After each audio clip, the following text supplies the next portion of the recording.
I think upon your goodness and your faithfulness each day, I'm convinced it's not because I am worthy to receive the kind. Shalom bien-aimés. Je bénis le Seigneur pour cette grâce et ce privilège qui m'accorde de me tenir devant vous pour nous entretenir ce soir. Je bénis l'homme de Dieu, Papa Djombi, qui m'a donné cette occasion de le faire. Merci pour le ministère, pour, je peux dire, l'encouragement qu'il me donne. Merci pour toutes les mamans qui sont venues, les femmes, ce soir. Que le Seigneur nous aide dans cet entretien. Amen. Nous allons chanter le cantique numéro 8, le nom de Jésus. Le nom de Jésus est, béni soit ton nom, Jésus, ô merveille dans Jésus suprême, rançon, sois adoré pour toujours. J'aime le nom de mon Sauveur, car lui seul connaît tout mon cœur. Lui seul me rend plus que vainqueur, précieux nom de Jésus. Jésus, béni soit ton nom. Jésus, ô merveille dans Jésus suprême, rançon, sois adoré pour toujours. Et si parfois j'ai succombé, si dans le mal je suis tombé, son nom puissant m'a relevé, précieux nom de Jésus. Jésus, béni soit ton nom. Jésus, ô merveille dans Jésus suprême, rançon, sois adoré pour toujours. Et lorsqu'avec lui je serai, et lorsqu'enfin je le verrai, alors sans fin je redirai, précieux nom de Jésus. Jésus, béni soit ton nom. Jésus, ô merveille dans Jésus suprême, rançon, sois adoré pour toujours. Amen. Que notre Seigneur Jésus soit adoré pour toujours. Nous rendons grâce à Dieu pour nous avoir donné le Seigneur Jésus. Lui qui a payé la rançon à notre place. Lui qui nous a donné ce privilège de devenir enfants de Dieu, de devenir le peuple de Dieu. Et nous savons que nous faisons partie de l'Église. Donc ça veut dire que nous sommes, nous les femmes, l'épouses du Seigneur Jésus-Christ. Et c'est un très grand privilège d'être l'épouse du Seigneur Jésus. Parce qu'il est infaillible, parce qu'il est fidèle, il est juste. Parce que lorsqu'il fait une promesse, il veille toujours à ce que cette promesse s'accomplisse. Nous bénissons le Seigneur pour ce qu'il est, pour ce qu'il fait pour nous. Merci pour son amour à la croix. Nous sommes au séminaire des femmes qui a pour thème le rôle de la femme dans l'église locale. Le rôle de la femme dans l'église locale, ça veut dire que la femme est importante. Et nous prenons l'église. Nous savons que l'église est définie dans les dictionnaires comme assemblée des citoyens, comme une institution, comme une communauté. L'église est aussi désignée comme une assemblée réunissant les premiers chrétiens, comme l'église primitive par exemple. Nous avons l'assemblée de tous ceux qui ont la foi en Jésus. Et nous voulons croire que nous sommes cette église de tous celles, nous les femmes, qui ont la foi en Jésus. Parce que ça doit être ça notre base. Si je dis que je suis chrétien, ça veut dire que j'ai donné ma vie à Christ. Ça veut dire que je fais partie de Christ. Donc la foi en Christ est la base de mon appartenance à l'église. Donc l'église est reconnue comme l'épouse de notre Seigneur Jésus. Donc nous les femmes, nous faisons partie de l'église. Nous sommes membres de l'église. Parce que l'église représente la famille de Dieu. Donc l'église représente la famille de Dieu. Ça veut dire que la femme fait partie de la famille de Dieu. Et quand nous lisons dans Genèse 2, on nous fait comprendre que Dieu a créé toutes choses. Il a créé l'homme. Et à un moment donné, il s'est rendu compte que l'homme n'était pas satisfait. Quelque chose manquait à l'homme. Et c'est partant de là qu'il a créé la femme. Genèse 2. L'Éternel dit, Genèse 2 à partir du verset 18, l'Éternel dit, « Il n'est pas bon que l'homme soit seul. Je lui ferai une aide qui soit son vis-à-vis. » L'Éternel Dieu qui avait façonné du sol tous les animaux des champs et tous les oiseaux du ciel, les fit venir vers l'homme pour voir comment il les nommerait afin que tout être vivant porte le nom que l'homme lui donnera. L'homme donna donc un nom à tous les animaux domestiques, à tous les oiseaux du ciel et aux animaux sauvages, mais il ne trouva pas l'aide qui soit son vis-à-vis. Alors l'Éternel Dieu plongea l'homme dans un profond sommeil. Pendant que celui-ci dormait, il prit une de ses côtes et referma la chair à la place. Puis l'Éternel Dieu forma une femme de la côte qu'il avait prise de l'homme, et il l'amena à l'homme. Alors l'homme s'écria, « Voici bien cette fois, celle qui est l'os de mes os, chair de ma chair, elle sera appelée femme, car elle a été prise de l'homme. » Donc, c'est de là que part l'histoire de la femme. Dieu s'est rendu compte que son homme qu'il aime tellement, qu'il a créé, s'ennuie. Il lui manque quelque chose. Ça veut dire que nous sommes très importantes en tant que femmes. Nous ne devons jamais l'oublier. Dieu nous a créés pour combler un vide.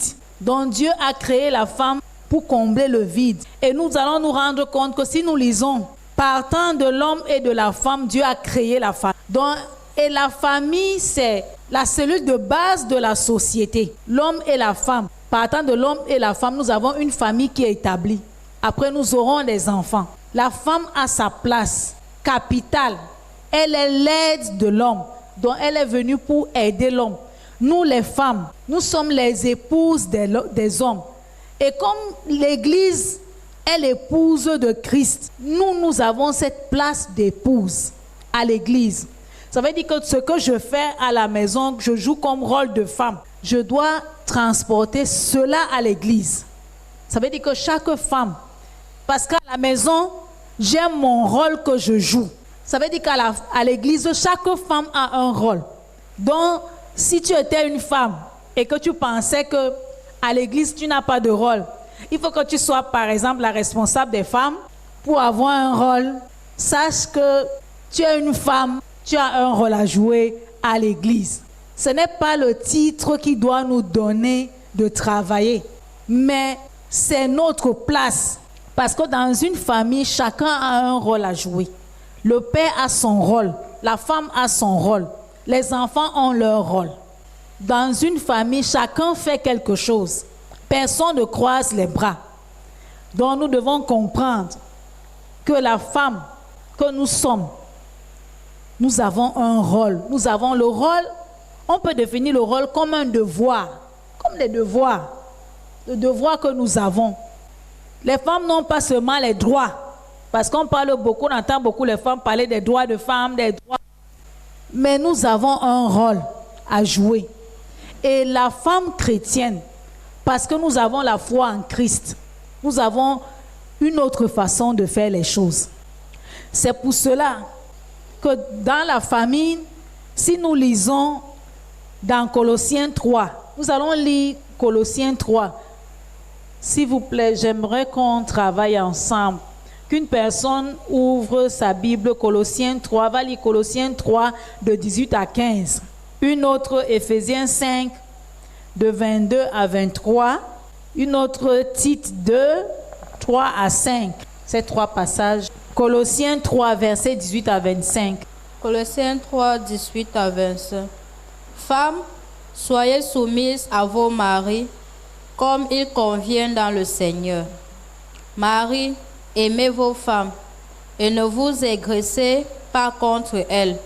Enfants, obéissez en toutes choses à vos parents, car cela est agréable dans le Seigneur. Pères, n'irritez pas vos enfants, de peur qu'ils ne se découragent. Serviteurs, obéissez en toutes choses à vos maîtres selon la chair, non pas seulement sous leurs yeux, comme pour plaire aux hommes, mais avec simplicité de cœur, dans la crainte du Seigneur. Tout ce que vous faites, faites-le de bon cœur, comme pour le Seigneur et non pour des hommes, sachant que vous recevrez du Seigneur l'héritage pour récompense. Servez Christ le Seigneur. Car celui qui agit injustement recevra selon son injustice, et il n'y a point d'acceptation de personne. Merci. Nous avons des devoirs. Donc nous les femmes, nous avons notre devoir de nous soumettre. Comme le verset 18 le dit. Femmes, soyez soumises chacune à son mari, comme il convient à des femmes qui appartiennent au Seigneur. Nous appartenons au Seigneur. Nous ne devons pas faire, parce que quand nous regardons là dehors, on dit qu'il y a les droits de la femme. Au nom des droits, on omet le devoir de la femme. Donc nous sommes des femmes qui ont la foi en Christ. Nous devons être différentes. Le deuxième passage, s'il vous plaît. Éphésiens 5, 22 à 33. Femmes, soyez soumises à vos maris, comme au Seigneur. Car le mari est le chef de la femme, comme Christ est le chef de l'Église, qui est son corps, et dont il est le sauveur. Or, de même que l'Église est soumise à Christ, les femmes aussi doivent l'être à leur mari en toutes choses. Maris, aimez vos femmes, comme Christ a aimé l'Église, et s'est livré lui-même pour elle, afin de la sanctifier par la parole, après l'avoir purifiée par le baptême d'eau, afin de faire paraître devant lui cette Église glorieuse, sans tache, ni ride, ni rien de semblable, mais sainte et irrépréhensible. C'est ainsi que les maris doivent aimer leurs femmes comme leur propre corps. Celui qui aime sa femme s'aime lui-même. Car jamais personne n'a haï sa propre chair, mais il la nourrit et en prend soin, comme Christ le fait pour l'Église, parce que nous sommes membres de son corps. Merci. Tite 2, 3 à 5. Dit que les femmes âgées doivent aussi avoir l'extérieur qui convient à la sainteté. N'être ni médisantes, ni adonnées aux accès du vin, qu'elles doivent donner de bonnes instructions, dans le but d'apprendre aux jeunes femmes à aimer leur mari et leurs enfants, à être retenues chastes, occupées aux soins domestiques, bonnes, soumises à leur mari, afin que la parole de Dieu ne soit pas calomniée. Amen. Nous nous rendons compte que dans tous ces tests, chacun a un rôle. On s'appuie beaucoup sur le rôle de la femme. Et on nous prend l'exemple de l'Église qui est l'épouse de Christ. Donc nous devons nous comporter comme les épouses du Christ. Nous savons que dans une maison, c'est la femme qui est le ministre de l'Intérieur. C'est elle qui veille à ce que la maison soit propre, qui prend soin de tout le monde dans la maison en général. C'est la même chose que nous, les femmes, nous devons faire à l'église. Donc c'est ce rôle. À la maison, la femme joue le rôle de ministre de l'Intérieur. Celle qui doit préparer, faire la vaisselle, s'il n'y a pas d'enfant, faire la lessive, faire tout, ce n'est pas évident. Ce n'est pas facile. Je bénis le Seigneur parce que Maman Tchab parlait tout à l'heure que parfois on est frustré. Parfois il y a telle chose. Si de ce rôle, ce n'est pas évident. Ce n'est pas facile. On va rencontrer des choses. Mais nous devons d'abord être conscients de notre rôle. Nous devons d'abord être conscients de notre rôle. Donc c'est moi qui dois veiller. Si je dois recevoir les étrangers, c'est moi qui dois tout faire. Pour que si l'étranger arrive, qu'il soit à l'aise. Et pour cela, ce n'est pas facile. De par moi-même, je ne peux pas. Je peux commencer comme j'ai appris, comme je connais. Mais à un moment donné, je vais caler. À un moment donné, il y a les frustrations, certaines choses qui vont me déranger le cœur. Mathieu Abdallah a encore parlé tout à l'heure, je bénis le Seigneur pour la communion d'esprit. Le cœur, parce que c'est ce que le Seigneur m'a beaucoup plus mis à cœur. Ce qui est monté dans mon cœur, c'est que nous devons nous mirer. C'est très important. Nous avons un rôle pas facile à l'église. Et le Seigneur le sait. S'il nous a choisis, c'est parce qu'il a mis des capacités en nous. La femme à la maison, c'est elle, l'homme reçoit la vision. Dans le foyer, dans la famille, Dieu a donné une vision à chaque homme. Donc dans chaque maison, il y a une vision. Et l'homme doit donner la vision. Maintenant, c'est la femme qui porte, qui permet que la vision puisse s'enraciner. Les enfants, c'est de la maman qui vont apprendre beaucoup de choses. Ça veut dire que si la femme ne connaît pas la vision, les enfants ne sauront rien. Or, dans une maison, il y a une discipline. Dans chaque maison, il y a une discipline. Nous sommes à l'église évangélique Pilote de Réveil. Le Seigneur nous a donné ce rôle, cette place de femme. Comme Maman Tchabda le disait si bien. Nous sommes dans une vision. Et le Seigneur a donné des directives au porteur, celui qui porte la vision. Et nous, les femmes, nous sommes là pour le soutenir. Nous devons soutenir cet homme. Dans ce soutien, beaucoup de choses peuvent se passer. Mais la première des choses que nous devons comprendre, c'est que nous avons un rôle très important. C'est la femme qui endure. Quand l'enfant est malade, la femme n'est pas tranquille. C'est la femme qui peut rester éveillée. Dieu a donné ces qualités à la femme. De rester éveillée, de supporter, d'endurer même certaines frustrations que l'homme ne peut pas endurer. Donc pour cela, très important de connaître là où nous sommes. Parce que nous les femmes, le constat est que parfois on ne sait pas là où nous sommes. Nous sommes à l'église évangélique Pilote de Réveil. Nous avons comme pour vision éclairer même le marin perdu. Comment je peux éclairer le marin perdu? Pour que j'éclaire le marin perdu, il faut que moi-même je puisse bien voir. Parce que le marin, quand on parle du marin, le marin est quelqu'un qui connaît déjà, il a une idée de la mer. Il sait nager. Mais il peut arriver qu'il s'égare à cause de la fatigue, à cause des tribulations de la vie. Comme on disait, des frustrations, des problèmes, des soucis. Il faudrait donc que nous, les femmes, nous soyons en mesure d'aider les autres, de nous entraider. Et pour cela, chaque femme a besoin de s'attacher au Seigneur. C'est la première des choses.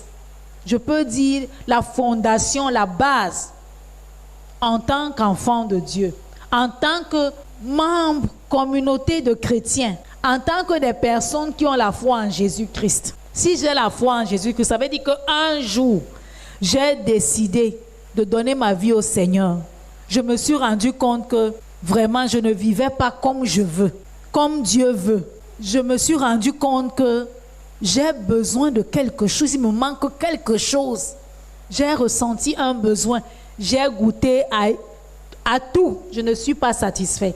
Et maintenant, quand on me parle de Jésus-Christ, je reçois ce Jésus comme la femme samaritaine qui avait essayé des maris et des maris, mais elle était insatiable. Mais le jour où elle a rencontré le Seigneur Jésus, sa vie a changé.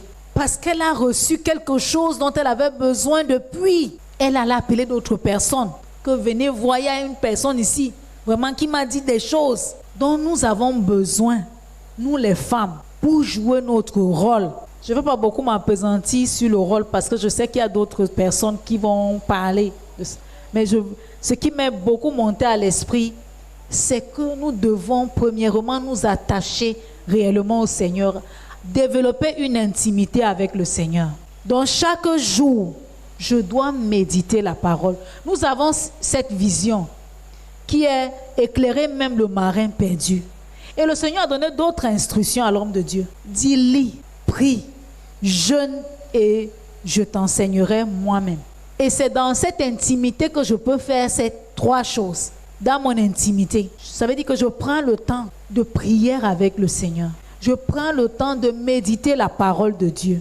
Je prends le temps de jeûner. Je jeûne parce que par moments je dois assujettir ma chair. Parce que quand je jeûne, ce qui me préoccupe, c'est le sujet pour lequel je suis devant le Seigneur. Ça me permet d'être concentré. Donc je dois méditer la parole de Dieu. Et le Seigneur Jésus nous dit que celui qui veut le suivre, qu'il renonce à lui-même. Ça veut dire que je prends l'engagement que Seigneur Jésus, à partir d'aujourd'hui, vraiment, je faisais telle chose, je planifiais mes choses. Aujourd'hui, je fais ça. Demain, je fais telle chose. À partir d'aujourd'hui, là, je ne veux plus faire les choses de moi-même. Je veux que ce soit toi qui désormais dirige ma façon de faire. C'est ça, renoncer. Que même si on me frustre là, on me fait n'importe quoi, je ne fais plus pour moi-même. C'est pour le Seigneur Jésus que je fais. Et il dit que nous devons porter notre croix tous les jours. Porter ma croix tous les jours. C'est quoi porter ma croix? C'est faire ce que le Seigneur veut. Quand ma chair me demande de faire autre chose. C'est aussi pendant ces moments, il y a les épreuves, je suis frustrée. Je peux recevoir des paroles. Je peux être accusée des choses même que je n'ai pas eu à faire. Mais je dois me confier au Seigneur. Et dans la méditation de la parole, facilement je peux porter ma croix parce que quand je médite, je me mire. La parole de Dieu me permet, nous les femmes généralement, nous aimons le miroir. Le miroir nous permet de voir si nous avons le bouton, s'il y a quelque chose qui ne va pas bien sur notre visage, pour pouvoir l'arranger. La parole de Dieu vient. Et il faut qu'on soit sincère. Parce que dans cette intimité avec le Seigneur, j'ai besoin d'être sincère, vrai. Que lorsque j'écoute la parole, lorsque je médite, la parole me dit, le vol n'est pas une bonne chose. Il faut que je sois courageuse. Que si je vole, que je dise que Seigneur Jésus, vraiment, tu m'as mis à nu aujourd'hui là. L'affaire qu'on appelle vol là me tient tellement. Et je crois que si tu me parles de ça, toi seul as les capacités de m'aider à ne plus voler. L'injure, Seigneur Jésus, la bagarre, si ce n'est pas toi qui m'aides, oh, donc c'est comme ça. Nous ne devons pas avoir honte. J'écoute un message ou un enseignement. Quand on parle de quelque chose, je ne regarde pas à mon voisin, à ma voisine. Je regarde à moi-même. Plus je regarde à moi-même, plus je reconnais. La parole de Dieu dit que celui qui avoue ses transgressions et les délaisse prospère. Plus je reconnais mes torts, je les avoue. Je demande au Seigneur, Seigneur Jésus, aide-moi à les délaisser. Je vais prospérer. Ça veut dire que je vais grandir avec le Seigneur. Parce qu'avec notre Seigneur Jésus, si tu échoues, change d'école, change de ville, change de pays. Tant que tu n'as pas traversé cette étape, s'il dit que quand on t'insulte là, tu ne fermes pas ta bouche, il faut que tu répondes. Va en Ngaoundéré. Si tu n'as pas encore bravé ça, va en Ngaoundéré. Tu vas affronter quelqu'un qui va te pousser à réagir. Vous savez, parfois à l'école, quand un enfant échoue dans un établissement, on voit qu'il a 9, on dit que 9.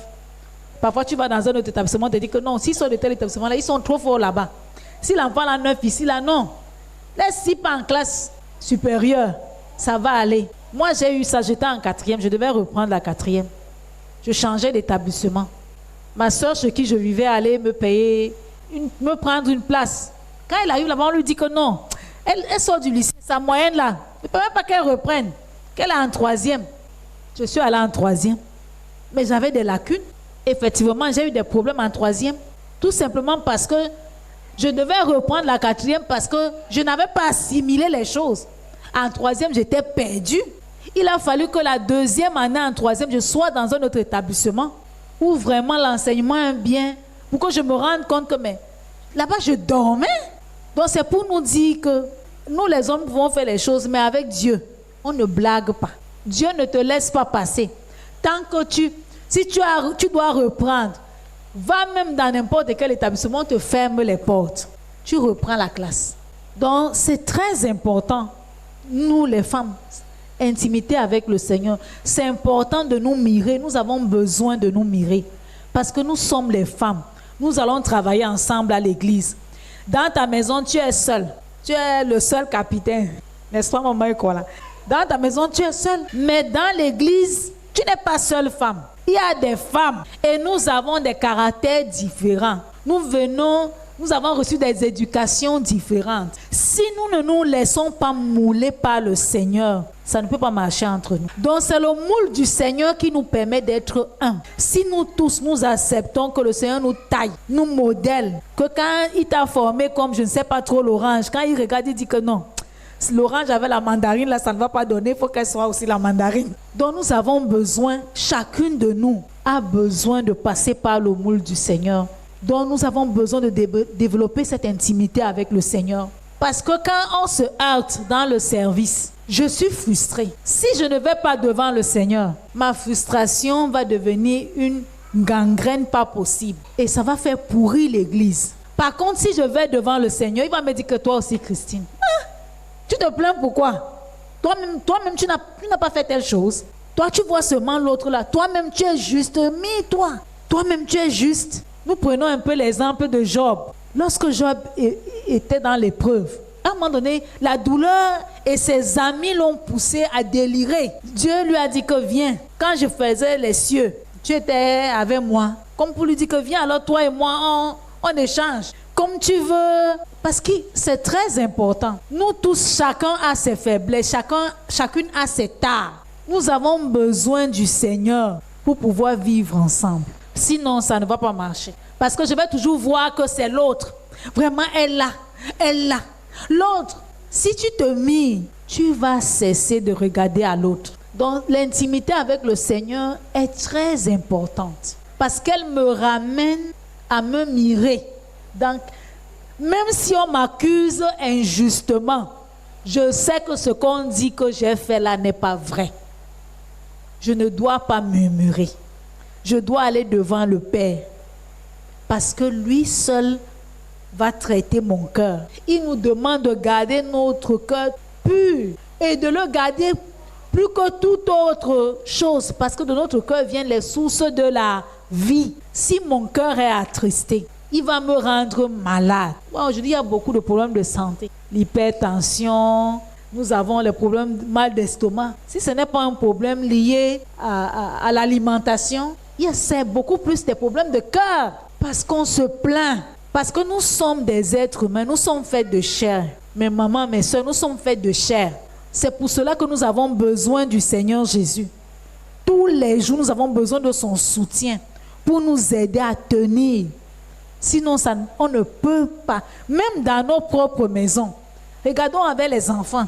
Parfois, les enfants peuvent te pousser à bout. Mais Dieu connaît les mamans. Dieu dit que il sait que la maman, même si l'enfant fait quoi, n'abandonne pas. Mais il dit que s'il arrive que la maman abandonne, moi je ne t'abandonnerai jamais. La maman c'est un être humain. La femme c'est un être humain. Qui a nous savons, comme je disais, chacun de nous, on a nos faiblesses, nous avons. On ne doit pas louer nos faiblesses. Mais elle nous rappelle que nous avons encore la chair. Et que notre chair a besoin d'être assujettie. Et c'est le Seigneur Jésus qui a accepté mourir à la croix pour clouer sa chair et clouer notre chair à la croix. C'est lui qui nous donne ses capacités. Que j'ai été frustrée, j'ai été blessée. Mais je ris après. Je peux sourire, je peux continuer le travail. Et c'est pour ça que le Seigneur nous demande d'être comme les petits enfants. Vous voyez un enfant, même si sa maman le fouette comment, il va toujours rentrer vers sa mère. Il va pleurer là, gna, gna, gna, gna. Quelque temps après, il revient vers sa maman. Donc nous devons être comme ces enfants. La maman a une charge, la femme a une charge pas facile. Comme je le disais tantôt, dans le foyer, celle qui prend soin de tout le monde, qui prend soin de l'époux, du mari, qui prend soin des enfants. Et c'est à elle que Dieu a donné l'éducation des enfants particulièrement. L'homme n'est pas là tout le temps. C'est la femme très souvent qui est là. C'est vrai, il y en a qui sortent aujourd'hui. Mais nous voyons un peu des conséquences aussi de ça. Juste pour dire que c'est à nous que le Seigneur a donné la responsabilité. Dieu a donné la vision à l'homme, le chef de famille, de sa maison, de son foyer, de sa famille. C'est la femme qui soutient. C'est la femme qui fait asseoir cette vision dans les cœurs des enfants. Papa a dit que on fait comme ça, on doit faire. Quand tu veux aller à gauche, papa a dit que c'est à la femme. À l'église, nous les femmes, nous devons veiller à ce que la salle soit aussi belle, brillante, rayonnante comme ça. C'est nous les femmes. Nous avons lu dans, je crois, Tite. Tite dit que Dieu a donné, c'est à la femme, les femmes âgées d'enseigner les jeunes femmes comment prendre soin de leur ménage. Ça veut dire que la femme, même à l'église, on a la même responsabilité. Ça veut dire qu'elle doit être l'exemple. Nous, les femmes, devons être l'exemple. Et nous sommes les femmes chrétiennes. Et comme je disais, nous sommes dans une vision. Parce que quelquefois, nous voulons comparer notre communauté à une autre communauté. C'est une erreur. Chaque communauté a sa vision. Et j'ai omis quelque chose. Lorsque je fais partie d'une communauté, c'est un engagement que j'ai pris. Pour le mariage, on s'engage. On va dire que bon, Adam et Ève, Dieu a pris la femme. Mais on a vu que dès qu'il a mis la femme à côté de l'homme, l'homme a reconnu que vraiment c'est la personne qui voulait. Aujourd'hui, quand la femme veut se marier, elle s'engage. Ça veut dire qu'elle dit oui, je m'engage. Nous les femmes, nous faisons partie d'une communauté. Nous faisons partie de l'église évangélique Pilote de Réveil. Ça veut dire que nous avons pris l'engagement d'être membres de cette église. Ça veut dire que nous sommes les femmes. Comme nous avons pris cet engagement, nous avons un rôle. Et le Seigneur nous donne de comprendre quel rôle nous avons. Nous sommes où? Là où nous devons méditer la parole. Là où nous devons prier. Là où nous devons jeûner. Donc ce n'est pas un jeu. Et à chaque vision, il y a une manière de se comporter. Nous sommes à l'église évangélique Pilote de Réveil. Nous savons comment nous devons nous comporter. L'homme de Dieu nous donne souvent les directives. Nous devons nous habiller, par exemple, décemment. Nous devons porter le foulard. Donc ça ne doit pas être un jeu. Parce que c'est important. Quand nous faisons partie des associations, les gens qui sont dans les réunions de famille, dans chaque association, dans chaque regroupement, dans chaque famille, comme je disais, il y a une vision, il y a une conduite à tenir, il y a le cahier de charges. Dans les établissements, tu arrives dans un établissement, il y a le règlement intérieur. Il y a le règlement intérieur. C'est très important. Je dois respecter ce règlement intérieur. Sinon, je serai ailleurs. Et nous avons vu là, on insistait, le Seigneur, selon le Seigneur, que ce soit l'homme, selon le Seigneur, la femme doit être soumise à son époux, selon le Seigneur. Ça veut dire que nous avons une conduite. Nous ne devons pas faire comme nous voulons, comme nous pensons. Maintenant, pour suivre le Seigneur, quand je renonce à moi-même, donc je ne fais plus comme je pense. Je ne fais plus comme on pense là-bas. Ou là-bas, on fait ceci là. Je suis dans une vision. Si je prends conscience que je suis quelque part, je dois être en accord, en esprit, avec là où je suis. Ça va nous éviter des murmures, ça va nous éviter des critiques, ça va éviter beaucoup de choses. Quand nous prenons conscience, parce que dans chaque maison, l'homme il donne le règlement intérieur de la maison. C'est la femme qui aide à ce que ce règlement soit impliqué. Si la femme elle-même n'applique pas, les enfants ne vont pas appliquer. Donc nous les mamans, nous les femmes, nous avons cette responsabilité à l'église. Nous devons être des exemples que quand on voit l'image de l'église, de la communauté dans laquelle on se trouve. C'est très important. Je dois porter ma croix. Ça veut dire que je viens à l'église, même si je suis frustrée. Dans nos travaux avec les femmes, on doit s'organiser pour telle chose, telle a décidé telle chose, ça ne me plaît pas. Vraiment, ça ne me plaît pas. Le Seigneur Jésus dit que je dois renoncer à moi-même. Parce que la femme, quand elle se marie pour faire le bonheur de l'homme. Nous sommes l'épouses de Jésus. Si nous aimons tellement nos maris, pour celles qui sont mariées, je veux dire aux célibataires, ne vous sentez pas frustrés. Jésus-Christ est votre époux. Jésus-Christ est votre époux. Si vous ne le saviez pas, sachez-le. Il est votre époux. Et il est le meilleur des époux. Parce que lui, il est fidèle. Donc je voudrais encourager mes jeunes sœurs ce soir. Ne vous sentez jamais frustrés. Parce que vous avez le meilleur des époux, Jésus-Christ. Il veille, il prend soin. Donc nous devons comprendre que nous avons un rôle très important. Nous devons renoncer à nous-mêmes. Nous charger de notre croix. Ça veut dire que chaque jour, quand tu es chez toi, les enfants font ce qui n'est pas bien. Est-ce que tu vas fuir la maison? Tu ne vas pas fuir. Même si le mari, il te dérange tous les jours. Tu dis que, ouais, on doit faire comme ça là. Il fait autre chose. Ton secret, c'est les genoux. Tu pries. Seigneur, aide-moi. Vraiment. Je me suis encore fâchée aujourd'hui. Toi-même, tu vois. Aide-moi. Aide-moi, Seigneur. Viens à mon secours. Donne-moi. Tu dis que je dois me soumettre. Mais moi, là, je bagarre. J'ai du mal à me soumettre. Parce que reconnaissons, hein, quand Dieu nous dit que nous devons nous soumettre, ce n'est pas gratuit. Hein. Chaque rôle qu'il a donné à chacun. La femme aime facilement, non? Elle aime facilement, c'est naturel. La femme aime, c'est naturel. Comme elle aime là, elle aime commander. Ce n'est pas pour rien que le Seigneur nous demande de nous soumettre. Parce que parfois, nous sommes passés, nous avons grandi dans des familles, comme je dis. Moi, j'ai grandi dans une famille de 10 enfants. Et je suis au milieu de 5 garçons. Donc tout juste devant moi 2, après moi 3. J'ai des grandes sœurs. Mais j'ai plus passé le temps avec mes frères. Donc vous pouvez imaginer que quand tu as des garçons devant toi, derrière toi, ça avait toujours tendance à me défendre. Même dans le foyer. Je me rappelle par moment, mon époux me rappelle que je suis là. Je suis là. C'est moi qui dois te défendre. Tu ne dois plus te défendre. C'est pour dire que parfois on a grandi, on a besoin du Seigneur pour qu'il nous modèle, pour qu'on puisse réellement jouer le rôle que Dieu nous a attribué. Sinon, la soumission, là, ce ne sera pas évident. On va commander. Donc quand Dieu nous demande de nous soumettre, c'est en conséquent. Parce qu'il sait que, comme on a l'habitude de gérer les enfants, on est chef. Donc à un moment donné, on confond. Même l'homme, on peut à un moment donné chercher à le commander. Pourtant, nous devons nous soumettre. C'est lui le chef, c'est lui qui coiffe. Donc parfois, à cause de notre chair, tellement on a pris l'habitude de faire certaines choses qu'on s'égare. On s'égare. Donc notre intimité avec le Seigneur va toujours nous rappeler. Je passe ma journée, quand je rencontre au Seigneur le soir, ou quand je suis en train de méditer là, je lis la parole. Très souvent, la parole va me renvoyer à quelque chose que j'ai fait que le Seigneur n'aime pas. Donc c'est pour ça que l'intimité est importante. Et si je suis vrai, je serai guéri. Parce que nous devons être sincères, nous ne devons pas avoir honte. Même publiquement, on me dit quelque chose. Et on va se rendre compte que très souvent, quand le Seigneur veut faire un travail dans nos vies, la parole qui va sortir va nous choquer. Parfois, quelqu'un, il enseigne, il prêche, il parle de nous. On a vécu une situation en journée, mais il est en train de parler de ça. On se demande, mais qui lui a même dit? Grave si on a partagé le sujet à quelqu'un ou pas. C'est-à-dire que on a partagé à son épouse. On pense même parfois que son épouse lui a dit alors que rien. Alors que c'est le Saint-Esprit. C'est pour nous dire que quand nous nous soumettons au Seigneur, le Seigneur, il connaît nos cœurs. Il connaît nos besoins. Il nous connaît. Et lui seul peut nous modeler pour que nous soyons disposés à son service. Il vient bientôt. Et il dit qu'il veut une église sans tache ni ride. Et c'est lui notre époux. C'est lui qui peut nous penser. C'est ton époux qui peut te dire que ton comportement ci n'est pas bon. Tout à l'heure, là, je t'ai vu agir. Ce que tu as fait là n'est pas bien.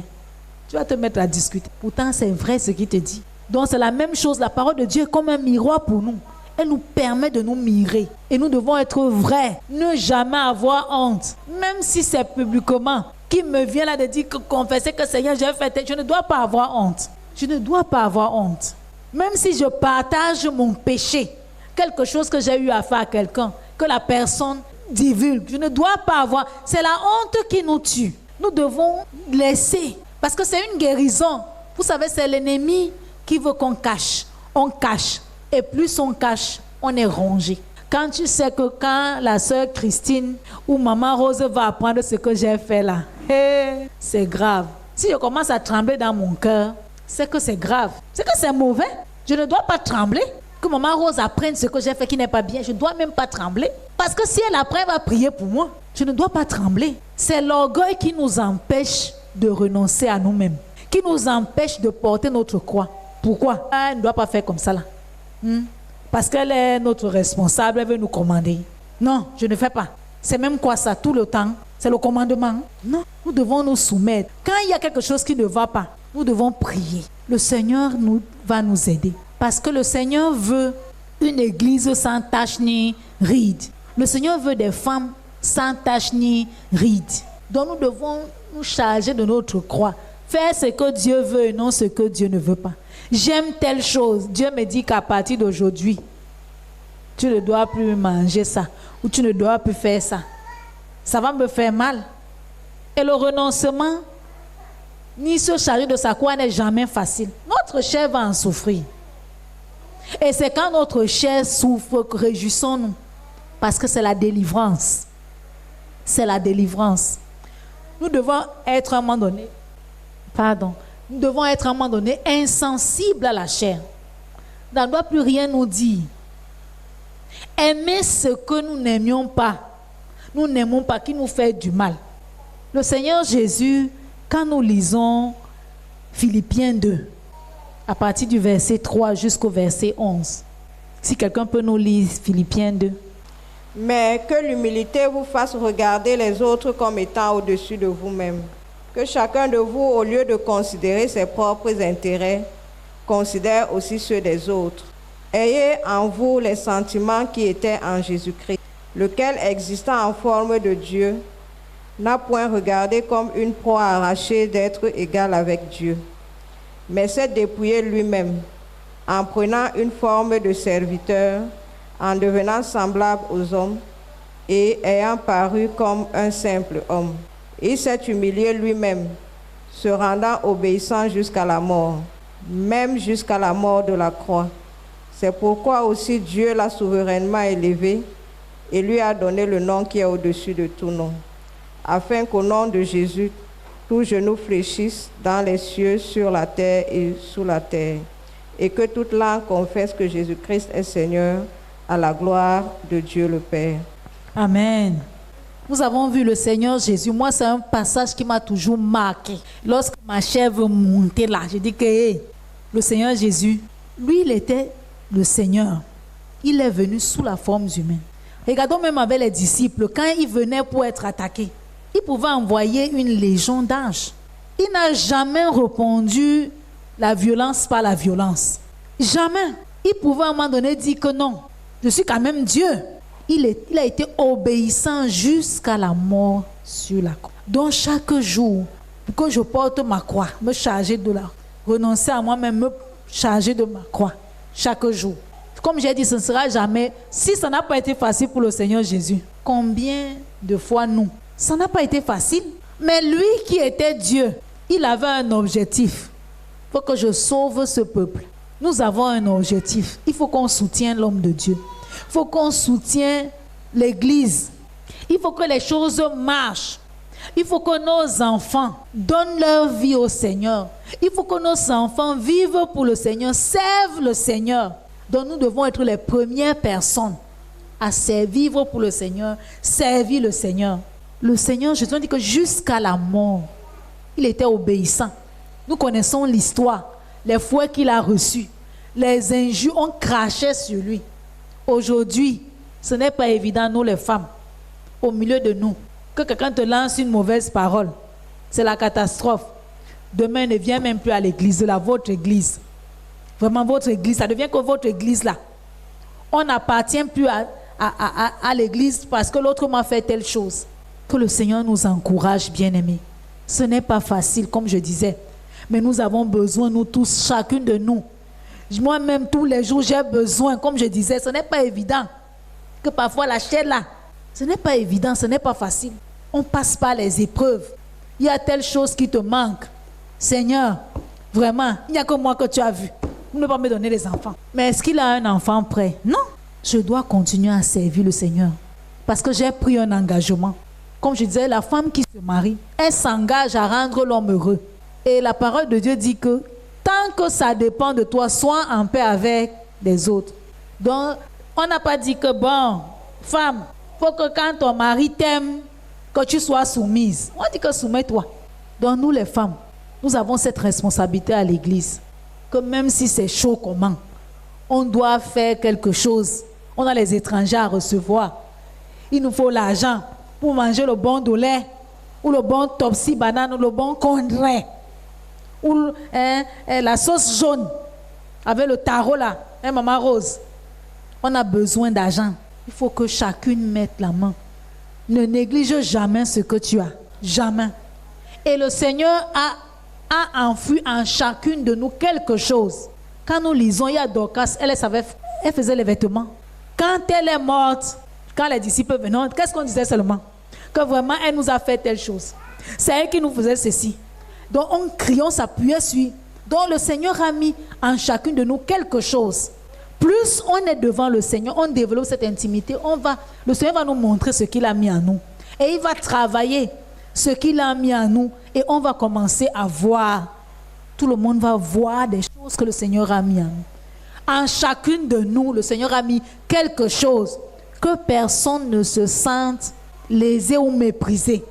Que personne ne pense que non, moi, je suis là vraiment, moi, je ne sais moi rien faire. Tu sais faire quelque chose. Peut-être que tu ne sais pas encore. Va au pied du Seigneur, tu sauras ce que le Seigneur a mis en toi. C'est très important. Donc nous avons ce rôle.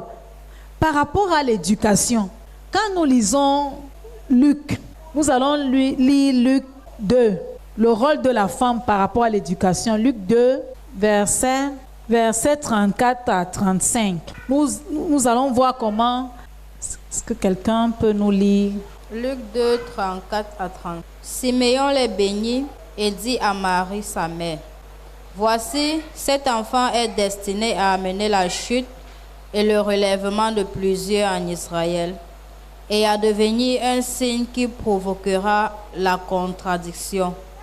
Et à toi-même, une épée te transpercera l'âme, afin que les pensées de beaucoup de cœurs soient dévoilées. » Continue à 36, s'il te plaît. Il y avait aussi une prophétesse, Anne, fille de Phanuel, de la tribu d'Aser. Elle était fort avancée en âge et elle avait vécu 7 ans avec son mari depuis sa virginité. Merci. Nous voyons là, nous continuons à parler du rôle de la femme en tant que mère, celle qui éduque les enfants. Nous voyons l'enfant Jésus qui est né. Il est amené au temple pour être présenté.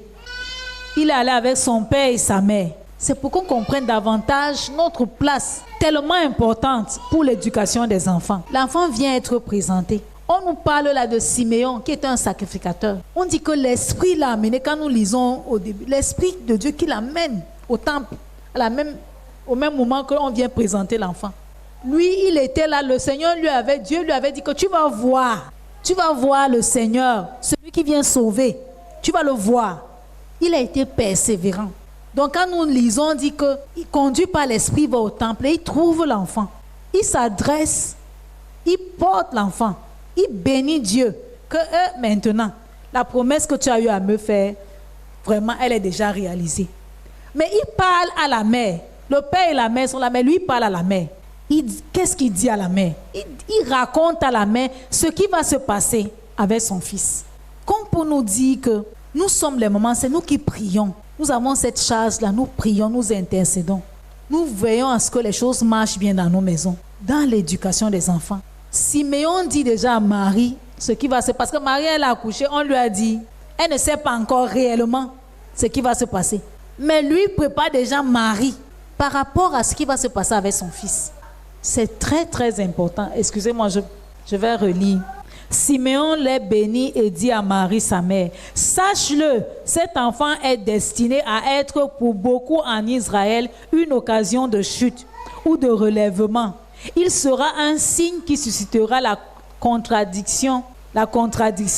Ainsi seront dévoilées les pensées cachées de bien des gens. Quant à toi, tu auras le cœur comme transpercé par l'épée. » On est souvent frustrés, non? Parfois, on voit nos enfants faire des choses, ou bien quand on fait quelque chose à notre enfant, on se fâche, on se met dans tout notre état. Ça nous dérange. Parfois, même à l'église, on vit souvent ce genre de choses. On est énervé. Marie est en train d'être préparée psychologiquement par rapport à ce qui va se passer avec son fils. que son cœur sera transpercé. Les femmes ont souvent les cœurs transpercés. Le Seigneur nous rappelle ce soir qu'il nous a donné une mission. Et nous devons compter sur lui pour tenir bon. Parce que nous ne sommes pas les premiers. Marie, la maman de Jésus, a vécu cela. Nous passons par là tous les jours. Nous sommes frustrés. Parce qu'il y a des attentes, des choses. Parfois, le Seigneur nous a même promis des choses. Mais ça tarde à venir. La parole dit que si Dieu t'a promis, la promesse tarde. Attends-la, elle s'accomplira certainement. Et c'est dans cette intimité qu'on peut attendre. Dans cette relation-là, qu'on peut être patient, qu'on peut être persévérant, qu'on peut endurer, qu'on peut suivre le Seigneur Jésus tous les jours, même si c'est mauvais. Dans cette intimité dont on lit la parole, on la médite, on prie, on loue le Seigneur. Nous devons louer le Seigneur. Nous devons apprendre à louer le Seigneur dans nos maisons. Quand si nous regardons toujours dans Luc là, comment Marie, quand elle va voir Élisabeth, elle va bénir le Seigneur. Au cantique de Marie, voyez comment les femmes, même de Myriam, dès qu'elles étaient toujours prêtes à louer le Seigneur pour une action, nous devons louer le Seigneur. Nos maisons doivent être saturées de la louange. Quand nous préparons notre maison par rapport à l'accueil, quand une maman est accueillante, une maman est gentille, tout le monde accourt. On accourt dans cette maison. Parce que c'est la femme qui rend sa maison accessible ou non. Que ce soit sur le plan physique comme sur le plan spirituel. On nous parle d'Anne, la prophétesse. Là, pour nous dire que Dieu nous a donné cette capacité d'être des femmes qui prient. On dit qu'elle s'était mariée, elle est restée veuve. On dit que bon, nous ne sommes pas les veuves, il y a les veuves, oui. Mais regardons ce côté positif, qu'elle était assidue. On dit que dans le jeûne et de la prière, et nous connaissons dans ce ministère la puissance du jeûne et la prière. Donc le Seigneur nous encourage à connaître que nous sommes au bon endroit, que nous devons seulement mettre en pratique tout ce que nous recevons et que nous avons besoin du Seigneur Jésus dans l'intimité avec lui pour pouvoir tenir. On chante souvent, il nous maintiendra si tu mets ta confiance en Jésus. Ce n'est que lui qui peut nous maintenir. Parce qu'il y a tellement de problèmes, tellement de choses là dehors, que si nous ne mettons pas notre confiance, nous pouvons mourir. Nous ne devons pas perdre notre joie. Non, rien ne doit nous amener à perdre notre joie. Donc nous sommes, en résumé, nous sommes les femmes. Nous avons été choisis par le Seigneur. Dieu nous a donné une responsabilité. Nous sommes l'épouse. Jésus-Christ est l'époux. Il vient bientôt. Il veut une église sans tache ni ride. Il a dit à l'homme que l'homme doit aimer sa femme, prendre soin d'elle comme lui, il prend soin de l'église. Pour que l'église, à sa venue, soit sans tache ni ride. Donc nous, les femmes, nous devons, si nous voulons, seul le Seigneur Jésus peut nous maintenir à être ces femmes sans tache ni ride parce qu'il est notre époux. Et nous devons préparer sa venue. Nous devons veiller dans nos communautés. Veiller vraiment, sachant que nous sommes le soutien des serviteurs de Dieu dans nos communautés. Nos genoux là doivent s'écorcher au sol. C'est nous, quand c'est bien là, on va apprécier les femmes. Quand ce n'est pas bien, c'est nous, toujours. Donc on sache que nous sommes laides. Cette aide très importante que depuis la création, Dieu a vu. Il nous a créés pour qu'on soit laide. Donc le Seigneur Jésus veut que nous soyons son aide dans nos communautés. Qu'aucune de nous ne se dit plus que j'ai même quoi, je peux faire quoi.